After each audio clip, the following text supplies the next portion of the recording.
Okay, picture this. You're sitting in a completely silent metal tube, right? You're 3,000 feet in the air, and you are just plummeting toward the incredibly dense, sprawling concrete jungle of New York City. Welcome to this explainer. Today, we're literally putting you right in the cockpit for one of the most absolutely astonishing moments in modern aviation history. We're going to break down exactly how a totally routine commercial flight turned into an absolute nightmare in mere minutes. And, how the impossible actually became possible. Mayday, mayday, we've lost both engines. I mean, just imagine hearing those words from your captain. Just moments before, there was this deafening, terrifying boom. Suddenly, the overpowering, incredibly sharp smell of jet fuel just floods the cabin. And then, you hear it. Or rather, you don't. The most terrifying sound you can possibly experience on an airplane. Dead, absolute silence.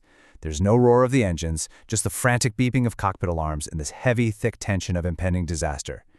To truly wrap our heads around the stakes here, we have to talk about that altitude, 3,000 feet. Guys, that is not a lot of room to work with when you have literally zero engine power. We're talking about a heavy metal aircraft loaded with 155 souls on board, and it's practically falling right out of the sky. And directly beneath them, it's not open fields or long, welcoming runways. Nope, it's the towering skyscrapers, the crowded streets, and the tightly packed neighborhoods of New York City. There's no plan B here, no extra time. Part 1. A Sudden Silence. January 10th, 2009. Okay, let's dive right into this. So, it's 3 p.m. on a freezing cold afternoon at LaGuardia Airport, and U.S. Airways Flight 1549 is prepping for a totally routine route.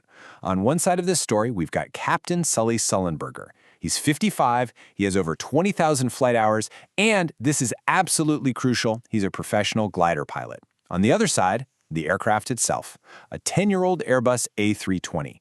Now, interestingly enough, just 2 days prior, it actually suffered a compressor stall because of a faulty sensor. It was cleared to fly, sure, but it kind of sets this eerie stage for what was about to happen.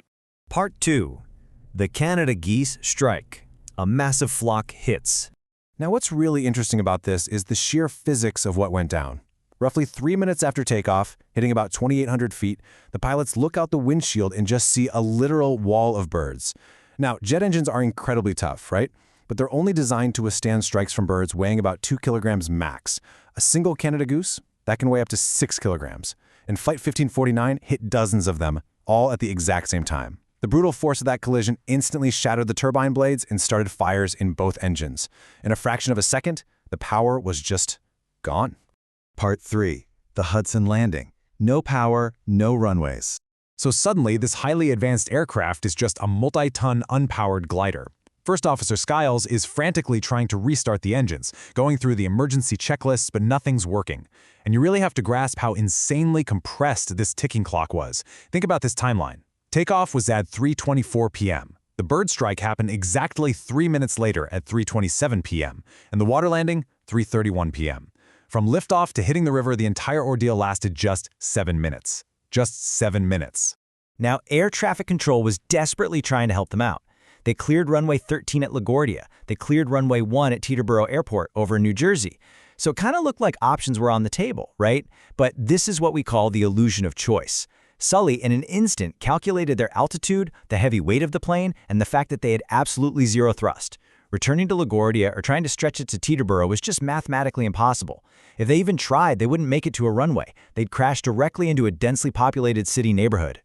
So with all runways out of reach, Captain Sully looks out at the water he had been admiring just minutes before. He keys his microphone and delivers this transmission that literally chilled the air traffic control room to its core. He simply said, "We're going to be in the Hudson." And wow, those 7 words instantly triggered one of the most massive, rapid emergency mobilizations in New York City's history. Fire departments, the Coast Guard, police boats, civilian ferries, everyone was immediately alerted. A commercial jet was coming down in the river. And this brilliantly illustrates the quick thinking going on in that cockpit. With the river literally rushing up to meet them, Sully reached over and pressed a very specific switch, the ditch button. This single action forced the A320 into water landing mode. What that does is it automatically seals all the external vents and valves on the underside of the aircraft. So, by drastically slowing down the rate at which freezing water would flood into the cabin, it essentially turned this sinking airplane into a temporary boat. It bought them the most precious resource of all, time. Part 4. Freezing Rescue. A Race Against Time. At exactly 3:31 p.m., the plane violently impacts the surface of the Hudson. Sully managed to keep the nose up and the wings level, which was absolutely critical to prevent the plane from breaking apart. But man, as freezing river water started pooling at the passengers' feet and that thick smell of diesel filled the air, panic erupted. A lot of people didn't even know the life jackets were under their seats. They just poured out of the emergency exits onto these wings that were covered in slick, freezing ice.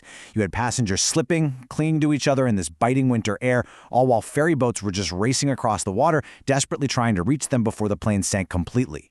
Inside, Sully and Scholes actually walked the aisles twice just to make absolutely sure nobody was left behind. Sully was literally the last man to step off that sinking plane. And the final result of that horrific 24-minute ordeal in the freezing river? 155. Every single passenger, every single crew member, all 155 souls on board survived. It was instantly dubbed a miracle, this massive triumph of human skill over a seemingly inescapable tragedy. But, hold on, because that is actually not where the story ends. Part 5. The NTSB Trial. Questioning the Hero. See, just when the entire world was throwing parades and celebrating, the National Transportation Safety Board stepped in. And honestly, their job isn't to celebrate, it's to investigate. They posed this really chilling question. Did Sully actually make the wrong choice? They ran all the flight data through these highly advanced simulators. And the shocking early results? They suggested that if the plane had instantly turned around, it actually could have made it back to LaGuardia safely. So suddenly, overnight, the hero was under a microscope. So the crucial point is this. Sully sat in that hearing, and he asked a brilliant, really profound question. Did the pilots in the simulator know the bird strike was coming? Did they factor in human surprise? And the answer was no. They reacted instantly, basically like robots. So Sully demanded they run the test again, but this time adding a 35-second delay to account for the actual shock and assessment of a dual-engine failure. And guess what? When they added those 35 seconds of human reaction time, every single virtual flight crashed into the city. That single and incredibly powerful argument completely vindicated Captain Sully. It proved beyond a shadow of a doubt that his decision to use the Hudson River wasn't some reckless gamble. It was literally the absolute only survivable choice for Flight 1549. He used his years of experience, his immense mental composure, and just his incredible situational awareness to choose the one single path that kept 155 people alive. But, the aftermath leaves us with a really provocative question about the world we've built. The investigation later revealed that those birds, they actually came from a beautiful bird sanctuary right next to LaGuardia Airport. A safe haven for nature had unwittingly become a ticking time bomb for human engineering.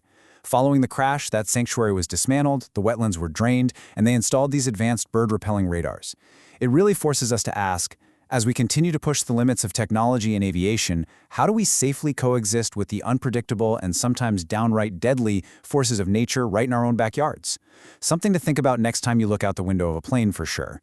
Thanks for joining me on this explainer, and I'll catch you next time.